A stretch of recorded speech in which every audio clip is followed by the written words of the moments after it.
नमस्कार, स्वागत है आपका। मैं हूं आपके साथ रोहित पुनेठा। आपके लिए लाया हूं देश और दुनिया भर की खबरें बिना किसी लाग लपेट के। आप बस मेरे साथ 60 मिनट तक बने रहिए, आंख कान खोल के। पश्चिम बंगाल के बीजेपी अध्यक्ष दिलीप घोष पर हमले का जोरदार विरोध हुआ। पश्चिम बंगाल के बीजेपी अध्यक्ष दिलीप घोष पर हुए हमले के खिलाफ भारतीय जनता युवा मोर्चा ने जोरदार प्रदर्शन किया। कार्यकर्ताओं ने ममता सरकार के खिलाफ जमकर नारेबाजी की। उसके बाद कार्यकर्ताओं ने ममता सरकार का पुतला फूंककर उग्र प्रदर्शन किया।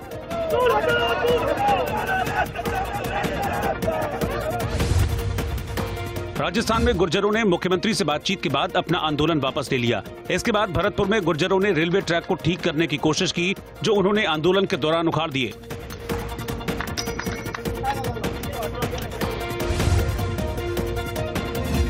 दिल्ली के सदर बाजार इलाके में दिवाली की खरीदारी को लेकर लोगों की भारी भीड़ देखी गई। इस भीड़ की वजह से कोरोना के नियम टूटते नजर आए। ऐसी लापरवाही की वजह से दिल्ली में कोरोना के केस में और इजाफे की आशंका बढ़ गई है।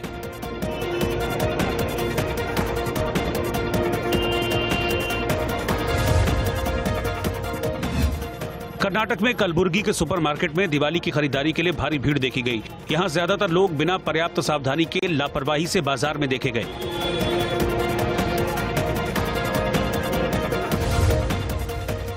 बेंगलुरु में कर्नाटक के गृह मंत्री बासवराज बोम्मई ने दिवाली के मौके पर एक पब्लिक अवेयरनेस रैली को हरी झंडी दिखाकर रवाना किया। इस रैली का मकसद दिवाली पर प्रदूषण की रोकथाम करना है।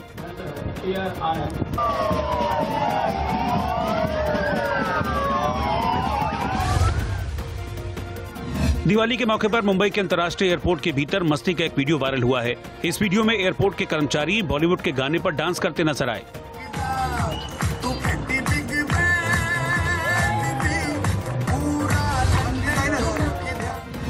राजस्थान में उदयपुर के 5 स्टार होटल में अभिनेत्री कंगना रनौत के भाई अक्षत की शादी हुई। इस दौरान कंगना ने राजस्थानी गानों पर जमकर डांस किया।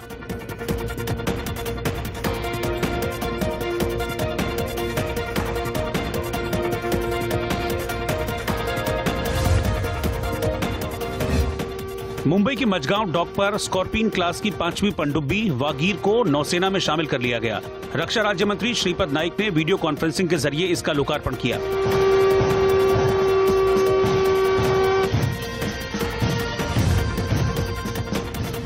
उत्तर प्रदेश में प्रयागराज के संगम तट पर इलाहाबाद यूनिवर्सिटी के छात्रों ने दिवाली पर शानदार सैंड आर्ट का प्रदर्शन किया।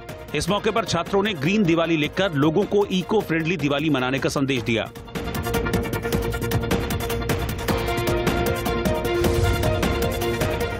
उत्तर प्रदेश में वाराणसी की फूल मंडी में धनतेरस के मौके पर खरीदारी के लिए लोगों की भारी भीड़ जुटी। यहां रंग बिरंगे फूल से बाजार सजे हुए दिखाई दिए।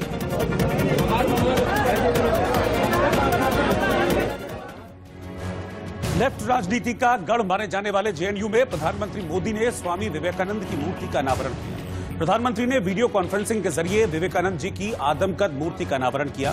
खास बात यह है कि पहली बार पीएम मोदी ने जेएनयू के किसी कार्यक्रम में हिस्सा लिया है। पिछले कुछ सालों से जेएनयू विवादों की वजह से काफी चर्चा में रहा है। इसके बाद पीएम मोदी का कार्यक्रम एक बड़ा सियासी संदेश भी है। करीब 3 साल पहले विवेकानंद जी की मूर्ति का निर्माण शुरू हुआ था, जो साल 2018 में पूरा हो गया था और तब से इस मूर्ति को ढक कर रखा गया था। जेएनयू में विवेकानंद जी की मूर्ति को लेकर भी विवाद रहा है। पश्चिम बंगाल चुनाव से पहले जेएनयू में मूर्ति का अनावरण करके प्रधानमंत्री मोदी ने चुनावी संदेश भी दे दिया। अपने भाषण में प्रधानमंत्री ने स्वामी विवेकानंद के बताए मूल्यों का जिक्र किया। मेरी कामना है कि जेएनयू में लगी स्वामी जी की प्रतिमा सभी को प्रेरित करे, ऊर्जा से भरे। ये प्रतिमा वो साहस दे, करेज दे, जिसे स्वामी विवेकानंद जी प्रत्येक व्यक्ति में देखना चाहते। भगवान राम की नगरी अयोध्या दीपोत्सव पर जगमगा रही है। राम मंदिर निर्माण ने दीपोत्सव की खुशी को कई गुना बढ़ा दिया है। अयोध्या में 3 दिन के दीपोत्सव की धूम है। इस बार दीपोत्सव पर भगवान श्री राम की नगरी अयोध्या 5,51,000 दीपों से जगमगाएगी और Guinness book of world record में अयोध्या का नाम दर्ज होगा। सरयू के घाटों से लेकर सड़कें, गलियां, मठ, मंदिरों समेत 16 प्रवेश द्वारों को बेहद खूबसूरती से सजाया गया। योगी सरकार ने लोगों के उल्लास को देखते हुए कोरोना के कारण आने की इजाजत भले ही न दी हो, मगर रामलला के दरबार में वर्चुअल दीप जलाने का प्लेटफॉर्म सभी के लिए उपलब्ध कराया गया है। 3 दिन तक चलने वाले इस आयोजन में 13 नवंबर को सीएम योगी समेत राज्यपाल और कई मंत्री शिरकत करेंगे। इस दौरान पूरी रामनगरी में करीब 10 लाख दीप जलाए जाएंगे। अकेले राम की पैड़ी पर ही 6 लाख दिए जलाने की तैयारी है, जिसके जरिए यह सुनिश्चित किया जा रहा है कि हर हाल में 40 मिनट के भीतर 5,51,000 दिए जल जाएं और 5 मिनट तक लगातार चलते रहें। हाईवे और साकेत कॉलेज से राम की पैड़ी तक कुल 16 प्रवेश द्वार बनाकर भव्य सजावट की गई है, जबकि राम की पैड़ी से रामकथा पार्क तक रामायण पर आधारित 20 तोरण द्वार बनाए जा रहे हैं। इलेक्ट्रॉनिक कलश, दीप, झालर, लाइटिंग के माध्यम से संपूर्ण रामनगरी को रोशन करने की तैयारी की गई है। सरयू पुल पर भी भव्य सजावट के लिए विद्युत की झालरें लगाई गई हैं। राम की पैड़ी में भव्य लेजर शो का आयोजन भी होगा। लेजर शो के जरिए दीपोत्सव के समय आतिशबाजी की जाएगी। इसके अलावा मंदिर और भवनों की लाइटिंग समारोह का आकर्षण बढ़ाएगी। सरयू तट पर रामायण आधारित प्रवेश द्वार सजाए गए। रामकथा पार्क में राम दरबार जैसा दृश्य सजाया गया है। साथ ही मेहमानों के लिए अलग और संत और धर्माचार्यों के लिए एक ऊंचा मंच बनाया गया है। साकेत कॉलेज से निकलने वाले रामादल की झांकी में देश के अलग अलग राज्यों के 300 कलाकार हिस्सा ले रहे हैं।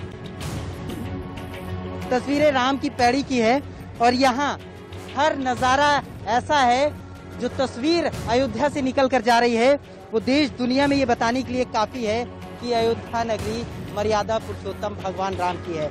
तमाम मेहमान हमारे साथ हैं, तमाम साधु संत हैं, लेकिन चूंकि हम अयोध्या नगरी में हैं इसलिए शुरुआत सबसे पहले भजन से करेंगे। क्या भजन सुनाएंगी, कौन सा आज? क्योंकि मौका ऐसा खास है जब प्रभु श्री राम का भव्य मंदिर बन रहा है और ये दीपोत्सव, पहला दीपोत्सव ऐसा आया है जब लोगों की तपस्या ये पूरी हुई है। 500 सालों के बाद वो संकल्प था वो पूरा हुआ है। तो क्या सुना रही है? प्रभु श्री राम के भजन। त्रिभुवन विदिता, त्रिभुवन विदिता, वध जिकर नौआ, बड़ा निक लागे राघव जी के गौआ, बड़ा निक लागे राघव जी के गौआ, बड़ा निक लागे। ये मौका बेहद खास है क्योंकि जो तपस्या, जो उम्मीद आप लोगों को एक 500 सालों की जो मेहनत थी वो रंग लाई है। भगवान श्री राम का मंदिर बन रहा है और ये दीपोत्सव आया है। एक तरीके से जैसे 14 साल के बाद मर्यादा पुरुषोत्तम भगवान राम का वनवास कटा था, 500 साल के बाद ये भी वनवास कटा है। कैसा लग रहा है ये? उसके लिए शब्द नहीं है। कितना हर्ष, कितनी खुशी, कितनी शांति और कितना उल्लास हृदय में प्रकट हो रहा है कि जैसे प्रभु श्री रामचंद्र जी के आगमन का उत्साह वास्तव में था, लेकिन वो अवधि 14 वर्ष की केवल थी, ये 500 वर्ष की अवधि थी और इसके लिए जन जन जो तरस रहा था, आज वह जब अवसर आया है तो अकल्पनीय है, अवर्णनीय है, सपनों के सच होने जैसा है। और वर्तमान का यह जो दिव्य उत्सव है, यह भी लग रहा है कि जैसे हम लोग स्वप्न लोक में हैं। अयोध्या जी के लिए इसकी बहुप्रतीक्षित प्रतीक्षा चल रही थी, आज वह प्रतीक्षा साकार हुई। बिहार में आरजेडी का महागठबंधन भले ही बहुमत के जादुई आंकड़े से 12 सीट दूर है, लेकिन अभी उम्मीदें उसने छोड़ी नहीं है। सूत्रों के मुताबिक पार्टी इस कोशिश में है कि छोटे दलों को उसे सहारा मिल जाए। पटना में पूर्व मुख्यमंत्री राबड़ी देवी के आवास पर महागठबंधन के विधायकों और आला नेताओं की बैठक हुई। तेजस्वी यादव की अगुवाई में चुनावी नतीजों पर मंथन किया गया। चर्चा गर्म है कि आरजेडी ने सरकार बनाने की उम्मीद अभी छोड़ी नहीं है और इसके लिए एनडीए में शामिल जीतन राम मांझी और मुकेश सहनी से अंदर खाने बातचीत भी की गई है। हम और वीआईपी के पास 4-4 सीटें हैं। दोनों दलों के एनडीए से हटते ही एनडीए अल्पमत में आ जाएगी और महागठबंधन बहुमत के काफी करीब पहुंच सकता है, लेकिन उसे ओवैसी की पार्टी के 5 विधायकों की जरूरत भी पड़ेगी और सूत्रों के मुताबिक आरजेडी इसके लिए पुरजोर कोशिश कर रही है। सूत्रों के मुताबिक आरजेडी सरकार बनाने के लिए छोटी पार्टियों को डिप्टी सीएम या बड़ा मंत्रालय देने को भी तैयार है। हालांकि बताया यह भी जा रहा है कि मांझी और मुकेश सहनी की पार्टी ने आरजेडी के प्रस्ताव को ठुकरा दिया है। उधर तेजस्वी ने खुलकर आरोप लगाया कि काउंटिंग में गड़बड़ी करके महागठबंधन को हराया गया। ये लोग बोलते रहे रोए रोए, लेकिन मेरा सवाल जायज है। चुनौती देता हूं बिहार के मुख्यमंत्री को, जो चोर दरवाजे से सत्ता हथियाना चाहते हैं, सत्ताधारियों को, कि पोस्टिंग पोल एक सवाल का जवाब दे। तेजस्वी यादव ने साफ कहा कि जनता का फैसला महागठबंधन के पक्ष में आया है, जबकि निर्वाचन आयोग के नतीजे एनडीए के पक्ष में हैं। पूरा देश जो है वो महागठबंधन के पक्ष में था, लेकिन चोर दरवाजे से बीजेपी सरकार में आया, जो कि बीजेपी के जनता का जो आदेश था कि बीजेपी को विपक्ष में रहना। लेकिन बिहार के मुख्यमंत्री लालच में, लोभ में या डर के कारण, या आप कह सकते हैं बीजेपी ने हाईजैक कर लिया। जाहिर है तेजस्वी ने हार नहीं मानी है, लिहाजा सरकार बनाने की संभावनाएं खंगाली जा रही हैं। लेकिन फिलहाल ऐसा संभव होता नहीं दिख रहा। उधर एनडीए सरकार बनाने में जुट गई है। सीएम आवास पर नीतीश से मिलने बीजेपी के वरिष्ठ नेता सुशील कुमार मोदी, संजय जायसवाल और मंगल पांडे पहुंचे। बताया जा रहा है कि इस बैठक में सरकार को लेकर चर्चा हुई। संकेत है कि 16 नवंबर को यानी भैया दूज के दिन नीतीश कुमार 7वीं बार मुख्यमंत्री पद की शपथ ले सकते हैं। तेजस्वी सरकार बनाने के जुगाड़ में लगे हैं। वहीं खबर यह भी है कि सीटें कम आने से नीतीश कुमार थोड़ा अपसेट हैं और सीएम बनने को लेकर उत्साह नहीं दिखा रहे। एक अंग्रेजी अखबार ने सूत्रों के हवाले से लिखा है कि सीटें कम होने से आहत नीतीश कुमार सीएम बनने के लिए तैयार नहीं है। विधानसभा चुनाव में जेडीयू को सिर्फ 43 सीटें आई हैं, जो पिछले 15 सालों में सबसे कम है। सूत्रों के मुताबिक नीतीश कुमार चुनाव में एलजेपी के रोल से काफी आहत हैं। माना जा रहा है कि एलजेपी की वजह से जेडीयू के कई मंत्री और विधायक चुनाव हार गए। आंकड़ों के मुताबिक एलजेपी करीब 36 सीटों पर जेडीयू की हार की वजह बनी है। सूत्रों के मुताबिक जेडीयू में चर्चा है कि बीजेपी चुनाव के दौरान एलजेपी से उस प्रभावी तरीके से नहीं निपट सकी जैसे उसे निपटना चाहिए था। नीतीश की नाराजगी अपनी जगह है, लेकिन खबर यह भी है कि बीजेपी ने उन्हें रिकॉर्ड 7वीं बार मुख्यमंत्री पद की शपथ लेने के लिए मना लिया है। यही नहीं, बीजेपी ने नीतीश कुमार को यह आश्वासन भी दिया है कि वो पहले की तरह पूरी आजादी के साथ सरकार चला सकते हैं। अब नीतीश कुमार 16 नवंबर को भैया दूज के दिन बिहार के मुख्यमंत्री पद की 7वीं बार शपथ लेने जा रहे हैं और इसकी पूरी तैयारी की जा रही है। आपको बता दें कि नीतीश कुमार सबसे पहले 20 साल पहले बिहार के मुख्यमंत्री बने थे और अब 16 नवंबर को नीतीश 7वीं बार बिहार के मुख्यमंत्री पद की शपथ ले सकते हैं। ये 7 तस्वीरों के जरिए हम आपको बता रहे हैं कि कब कब नीतीश कुमार ने मुख्यमंत्री पद की शपथ ली। 3 मार्च 2020, 2000 को वो पहली बार मुख्यमंत्री बने थे। फिर उसके बाद दूसरी बार की अगर मैं बात करूं तो दूसरी बार 24 नवंबर 2005, फिर 26 नवंबर 2010, फिर उसके बाद 2015 में जब पिछली बार सरकार बनी थी, हालांकि वो आरजेडी के साथ मिलकर सरकार बनी थी, लेकिन सीएम नीतीश कुमार ही बने थे। 22 फरवरी को उन्होंने शपथ ली थी, 20 नवंबर 2015 को, और जब वापस उन्होंने बीजेपी के साथ मिलकर सरकार बनाई थी, और छठी बार 27 जुलाई 2017 को मुख्यमंत्री बने थे। अब 16 नवंबर, यह माना जा रहा है कि 16 नवंबर यानी कि भैया दूज के दिन 7वीं बार नीतीश कुमार मुख्यमंत्री पद की शपथ ले सकते हैं। हिंदुस्तानी आवाम मोर्चा सेक्युलर के नेता जीतन राम मांझी ने इंडिया न्यूज से खास बातचीत की। हम पार्टी के अध्यक्ष जीतन राम मांझी अब से कुछ देर पहले जो है नीतीश कुमार से मुलाकात कर अपने सभी नवनिर्वाचित विधायकों के साथ मुलाकात की है। मुलाकात करने के बाद अपने निवास पर अपने सभी विधायकों के साथ यहाँ पर मांझी साहब किन बातों को आपने आश्वासन? शुभकामना दिया दीपावली का, और उसके बाद हम लोग आए हैं। कोई राजनीतिक बात आज नहीं हुई है। आज कोई बात नहीं हुई तो क्या शपथ ग्रहण समारोह का कब तक माना जाए? वो देखिए, आज गवर्नर साहब के यहाँ सूची गई है सभी इलेक्टेड विधायकों का। हम हो सकता है कि आज ही नोटिफिकेशन हो। नोटिफिकेशन हो जाने के बाद ही ना वैकेंसी मानी जाती है। अभी तक तो कोई वैकेंसी है नहीं। जैसे ही नोटिफिकेशन होता है उसी समय एनडीए की बैठक होगी सम्मिलित रूप में, उसमें नेता का चुनाव होगा और उसके बाद फिर गवर्नर साहब को बताया जाएगा कि हमारा नेता ये है, तब वो डेट फिक्स करेंगे शपथ ग्रहण का। तो वो तो अभी भविष्य के गौरव में है, इसलिए हम अभी कुछ कर नहीं सकते। लेकिन मांझी साहब, एक आखिरी प्रश्न, महागठबंधन की ओर से जो सवाल खड़े किए जा रहे हैं उसको लेकर क्या कहेंगे? उनका कहना है कि कई जगहों पर जो है हेरफेर। उनका कहना कुछ है, लेकिन इलेक्शन कमीशन ने उनके तथ्य को नकार दिया है, तो इसको तो एंड करना चाहिए। इस चीज़ को पूछ करके समय क्यों बर्बाद आप लोग कर रहे हैं?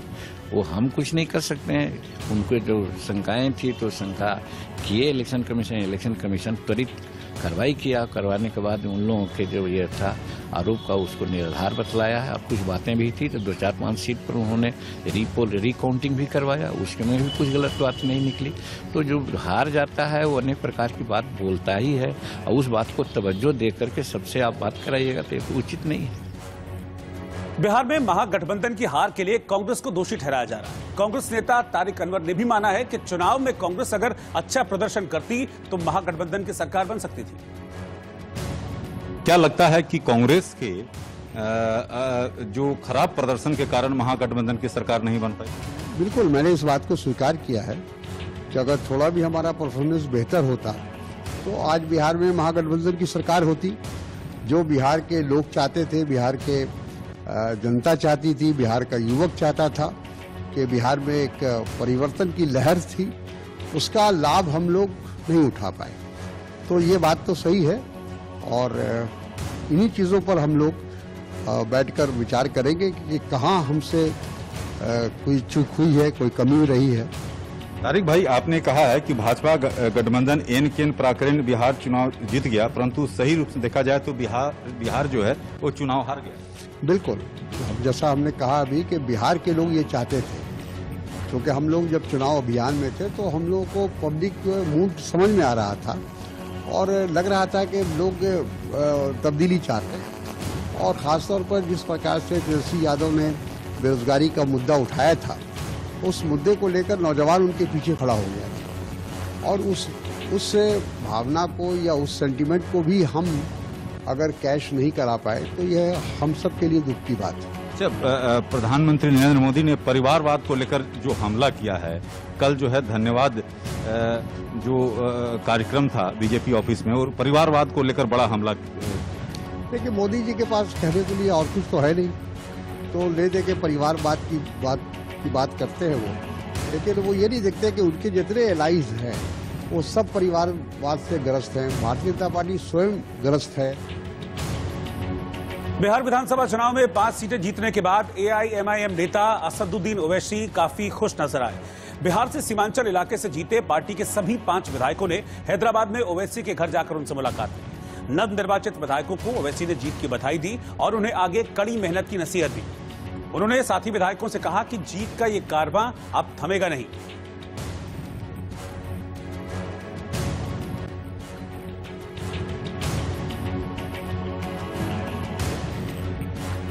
निर्वाचन आयोग ने बिहार विधानसभा चुनाव के विजेता उम्मीदवारों की सूची राज्यपाल को सौंप दी है। मुख्य निर्वाचन अधिकारी एच श्रीनिवासन ने इस आरोप से इनकार किया है कि चुनाव में किसी भी तरह की हेराफेरी की है। क्या देखिए, ये एक परंपरा है। हम लोग इलेक्शन समाप्त होने के बाद भारत निर्वाचन आयोग का ऑफिसर आता है, वो पूरा जो निर्वाचित सदस्य है उन लोगों का सूची उनसे साइन हो जाता है। उसके बाद हम लोग विधिवत रूप से महामहिम को निर्वाचित सदस्यों का सूची सौंपते हैं। अच्छा, एक चीज जो महागठबंधन की ओर से आरोप लगाए जा रहे हैं कि कई मतदान जो विधानसभा क्षेत्रों में हेर फेर करने का, गलत बात है, क्योंकि उन लोगों के सारे शिष्टमंडल जो भी आए थे उन सब लोगों से हम बात किए हैं। उन लोगों का जो भी शक था उन लोगों के सामने हमने दूर करने का पूरा प्रयास किया है। उन लोगों के प्रतिनिधि को भी हमने हमारा जो कंट्रोल रूम है उधर भी उनको ले जा करके कंप्यूटर पर मैंने दिखाया जहां इन लोगों का जो क्लेम था और वास्तविक क्या है। तो हमने हर प्रयास किया है कि उन लोगों के सारे डाउट्स क्लियर करने के लिए, और मुझे उम्मीद है कि उन लोगों का डाउट क्लियर हो चुका है। ऐसा बात नहीं है कि हम लोग मतगणना कोई छुपा के करता है। उन लोगों का कैंडिडेट्स रहता है, कैंडिडेट्स के एजेंट्स रहता है, सभी कैंडिडेट्स के एजेंट्स रहता है, इलेक्शन एजेंट्स रहता है, भारत निर्वाचन आयोग का ऑब्जर्वर्स रहता है, वीडियोग्राफी होता है। तो ये संभव ही नहीं है कि कोई किसी का मैनिपुलेट करे या रिजल्ट्स में हेरफेर करे। इधर सीपीआई माले ने इस बार बिहार चुनाव में जबरदस्त वापसी की है। दीपांकर भट्टाचार्य की पार्टी सीपीआई माले ने महागठबंधन में शामिल होकर 19 सीटों पर अपने उम्मीदवार उतारे और 12 सीटों पर जीत दर्ज की है। उन्होंने इस जीत को वाम दलों का बिहार की राजनीति में उभार बताया। थोड़ा ज्यादा दिख रहा है 12 सीट हम लोगों के, या सीपीआई सीपीएम कभी पिछले चुनाव में मेरे ख्याल से एक भी सीट नहीं थी, तो एक संख्या दिख रही है। ठीक है, लेकिन शायद जितना हम लोग सोच रहे थे, एक तो हम इस पर नहीं सोच रहे थे कि लेफ्ट को कितनी सीट मिले, हम जरूर ये सोच रहे थे कि बिहार इस बार जीते, बिहार जीते, एनडीए हारे। तो ये पूरी तरह से सफल नहीं हो पाया। एक एजेंडा सेट हुआ, लेकिन एनडीए की सरकार की वापसी हो रही है और इसलिए हमको समझेंगे हमारा मिशन जो है थोड़ा अधूरा रह गया। वो बाल बाल बच गए, लेकिन उनके काफिले में पीछे से आ रही कई गाड़ियों को नुकसान पहुंचा है। एक दिन पहले ही प्रधानमंत्री मोदी ने इशारों इशारों में ममता सरकार को चेताया था, इसीलिए पश्चिम बंगाल में राजनीति गर्मा गई। बंगाल में अलीपुर द्वार में यही वो जगह है जहां से गुजरते ही बीजेपी चीफ दिलीप घोष के काफिले पर पत्थर फेंके गए। इस हमले में दिलीप घोष तो बच गए, लेकिन काफिले में शामिल कई गाड़ियों के शीशे टूट गए। उन्होंने हमले के पीछे टीएमसी का हाथ बताया। ये हमला प्रधानमंत्री मोदी की उस चेतावनी के ठीक एक दिन बाद हुआ है, जिसमें बिहार जीत के जश्न के दौरान उन्होंने पश्चिम बंगाल की सरकार को राजनीतिक हिंसा के खिलाफ सख्त चेतावनी दी थी। जो लोग लोकतांत्रिक तरीके से हमारा मुकाबला नहीं कर पा रहे हैं, हमें चुनौती नहीं दे पा रहे हैं, ऐसे कुछ लोगों ने रास्ता अपनाया है भारत के कार्यकर्ताओं की हत्या करने का। देश के कुछ हिस्सों में उनको लगता है कि भारतीय जनता पार्टी के कार्यकर्ताओं को मौत के घाट उतार करके वे अपने मंसूबे पूरे कर लेंगे। मैं उन सबसे आग्रहपूर्वक समझाने का प्रयास भी करता हूं। मुझे चेतावनी देने की जरूरत नहीं है, क्योंकि वो काम जनता जनार्दन करेगी। दिलीप घोष के काफिले में कालचीनी के विधायक विल्सन चंपामारी भी थे। हमले में उनकी गाड़ी को नुकसान पहुंचा है। हालांकि ये अभी तक स्पष्ट नहीं है कि बंगाल बीजेपी चीफ के काफिले पर हमले के पीछे कौन है। पानी बचाने के लिए आईटीवी नेटवर्क की मुहिम को इस साल जल शक्ति अवार्ड से सम्मानित किया गया है। जल शक्ति मंत्रालय की ओर से दूसरे राष्ट्रीय पुरस्कार दिए गए, जिसमें आईटीवी को जल संरक्षण के लिए जागरूकता अभियान पर बने टीवी शो के लिए पुरस्कार मिला है। जल ही जीवन है और इसीलिए पानी की बूंद बूंद कीमती है। समय रहते अगर इसकी परवाह नहीं की गई तो भारत जैसे देश में पानी का संकट बड़ा हो सकता है, और इसीलिए मोदी सरकार ने जल संरक्षण की मुहिम शुरू की।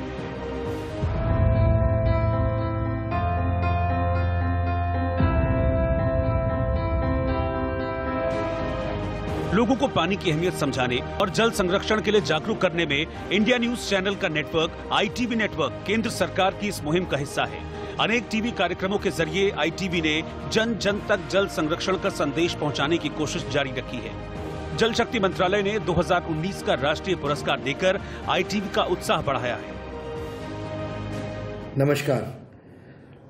On behalf of ITV Network, I would like to thank Ministry of Jal Shakti for awarding the second prize in Best TV Show for promoting water conservation. This award is a great motivation for my team and will double our efforts to spread awareness in the domain of water management.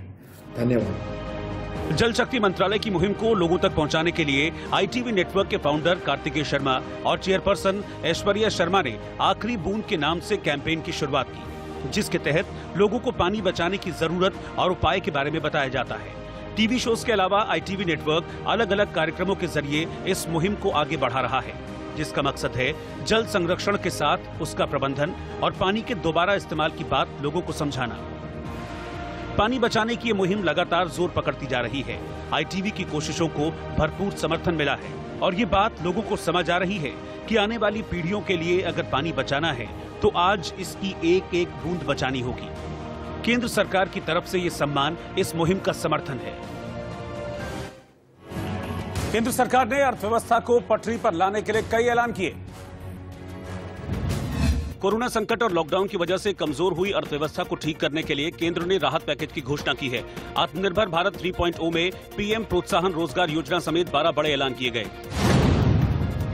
सार्वजनिक क्षेत्र के 8.5 lakh bank कर्मचारियों को इस दिवाली पर 15% वेतन वृद्धि का तोहफा मिला है। भारतीय बैंक संघ के कर्मचारी और अधिकारी संघों के साथ वार्ता के बाद ये सहमति बनी है। ये फैसला 1 नवंबर से लागू होगा। दिल्ली में हवा के बाद पानी भी जहरीला हो रहा है। यमुना नदी में पानी के ऊपर जहरीले झाग तैरता हुआ दिखाई दिया। राजधानी दिल्ली में कोरोना ने पिछले सारे रिकॉर्ड तोड़ दिए हैं। पिछले 24 घंटे के दौरान सबसे ज्यादा 8,593 नए मरीज मिले हैं। वहीं 53 मरीजों की मौत हो गई है। उत्तर प्रदेश में एक बार फिर बदमाशों के हौसले बुलंद दिखाई दे रहे हैं। राजधानी लखनऊ में बदमाशों ने एक सर्राफा कारोबारी को गोली मार दी, जिसमें कारोबारी गंभीर रूप से घायल हो गया। वहीं मुरादाबाद में एक युवती की गला रेतकर हत्या कर दी गई। युवती का शव उसके ही घर में मिलने के बाद से हड़कंप है। दिल्ली एनसीआर में प्रदूषण की वजह से लोगों का बुरा हाल है। दिल्ली और आसपास के इलाकों के लोग प्रदूषण की दोहरी मार झेल रहे हैं। प्रदूषण की मार तो लोग झेल ही रहे हैं, साथ ही उसकी वजह से कोरोना का कहर भी लगातार बढ़ता जा रहा है। गुरुग्राम में लगातार बढ़ रहे प्रदूषण पर नकेल कसने के लिए भले ही जिला प्रशासन की तरफ से कोशिश की जा रही हो, लेकिन अभी भी प्रदूषण का स्तर लगातार बढ़ता ही जा रहा है।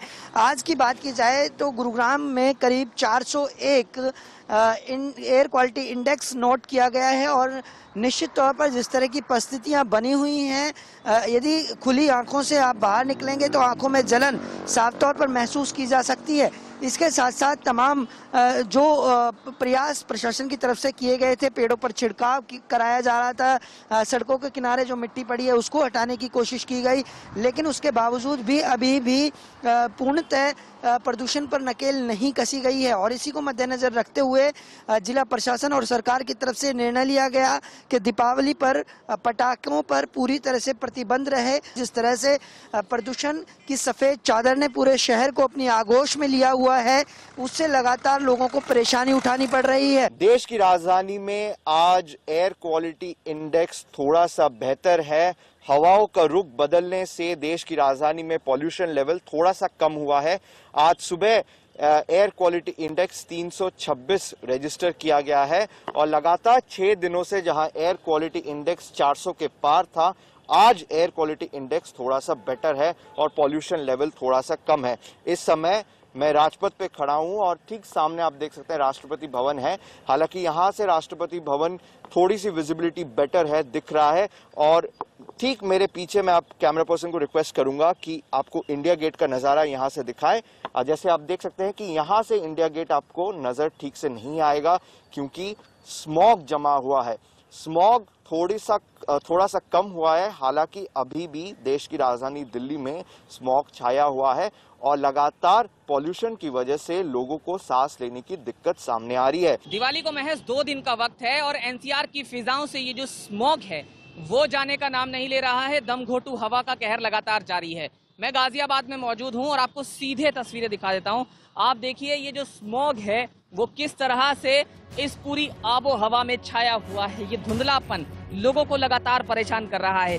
एयर क्वालिटी इंडेक्स की जहां हम आज बात कर रहे हैं तो वो 336 है, यानी कि कल की तुलना में ये कम जरूर है, लेकिन विजिबिलिटी में कोई खास सुधार देखने को नहीं मिला है। प्रशासन हर तरह की कोशिश कर रहा है, छिड़काव कराया जा रहा है, मैकेनिकल स्वीपर की मदद ली जा रही है, लेकिन उसके बावजूद ये जो स्मॉग है वो बढ़ता जा रहा है। कोरोना काल है, बदलता मौसम है और ये जो छाया हुआ काला काला स्मॉग है, इन तीनों से, इसके ट्रिपल अटैक से बचना है, जूझना है और हर तरह का एहतियात बरतना है। दिल्ली में पिछले कई दिनों से कोरोना के मामलों में रिकॉर्ड इजाफा हो रहा है। इस स्थिति को लेकर दिल्ली हाईकोर्ट ने केजरीवाल सरकार को कड़ी फटकार भी लगाई। हाईकोर्ट ने कोविड-19 के बढ़ते मामलों पर नाराजगी जाहिर करते हुए कहा कि राज्य नागरिकों के स्वास्थ्य के लिए जिम्मेदार है। कोर्ट ने यह भी कहा कि सरकार को लोगों की जिंदगी से खेलने नहीं दिया जा सकता। साथ ही कोर्ट ने हिदायत भी दी है कि दिल्ली सरकार को मौजूदा स्थिति को लेकर ज्यादा अलर्ट रहने की जरूरत है।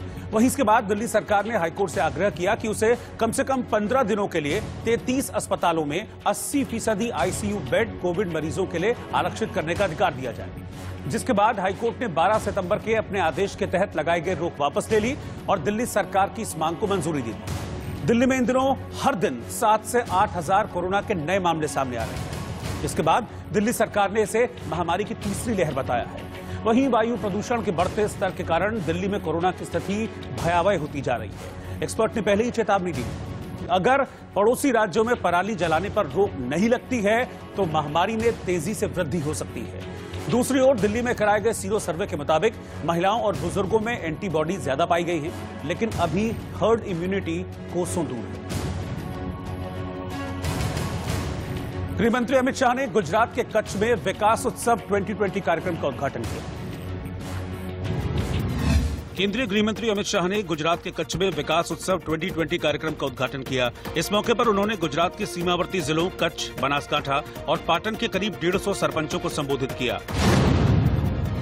उत्तर प्रदेश के लखनऊ में सीएम योगी आदित्यनाथ ने धनतेरस के मौके पर 1438 नए जूनियर इंजीनियरों को नियुक्ति पत्र दिए। सीएम ने जूनियर इंजीनियरों को बधाई दी और विश्वास जाहिर किया कि वो बेहतर कार्य करेंगे।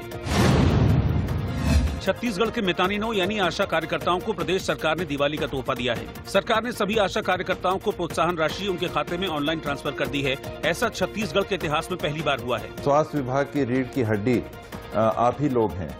आपके मेहनत, आपके परिश्रम पे स्वास्थ्य विभाग सेवाएं दे पाता है दूरस्थ ग्रामीण क्षेत्रों में।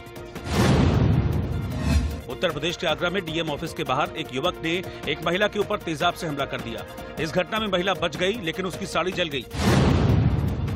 उत्तर प्रदेश में कानपुर के बिरहाना रोड पर मां वैभव लक्ष्मी मंदिर को सजाने के लिए रुपयों का इस्तेमाल किया गया।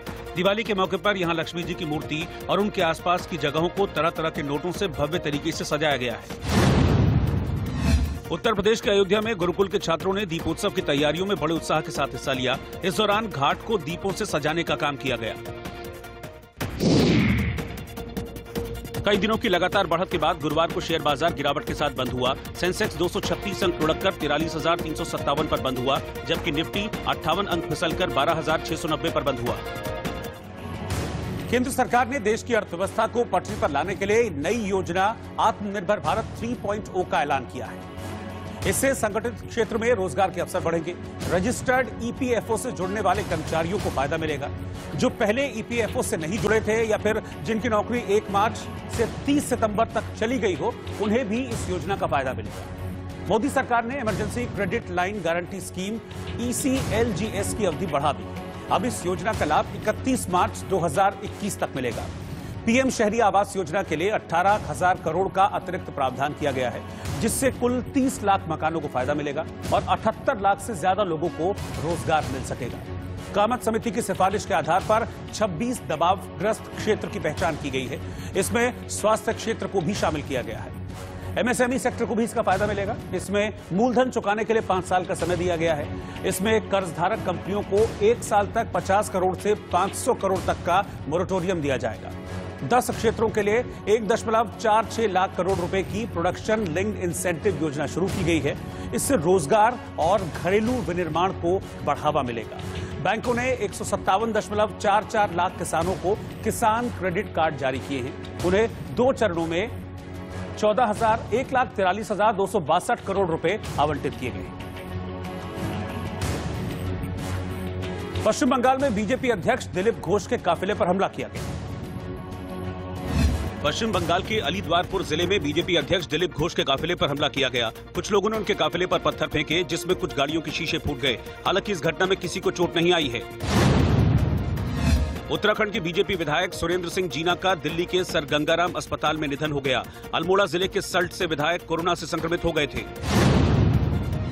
ब्रिटेन के प्रधानमंत्री बोरिस जॉनसन ने संसद सत्र के दौरान पाकिस्तान से अपने नागरिकों को मौलिक अधिकारों की गारंटी देने का आग्रह किया। प्रधानमंत्री ने संसद के सदस्य इमरान अहमद खान के सवाल के जवाब में ये बात कही। पाकिस्तान की आतंकवाद रोधी एक अदालत ने टेरर फंडिंग के 2 मामलों में हाफिज सईद के संगठन जमात-उद-दावा के प्रवक्ता को 32 साल कैद की सजा सुनाई है। इस मामले में ही सईद के रिश्तेदार सहित जमात-उद-दावा के 2 अन्य नेताओं को भी दोषी करार दिया गया है।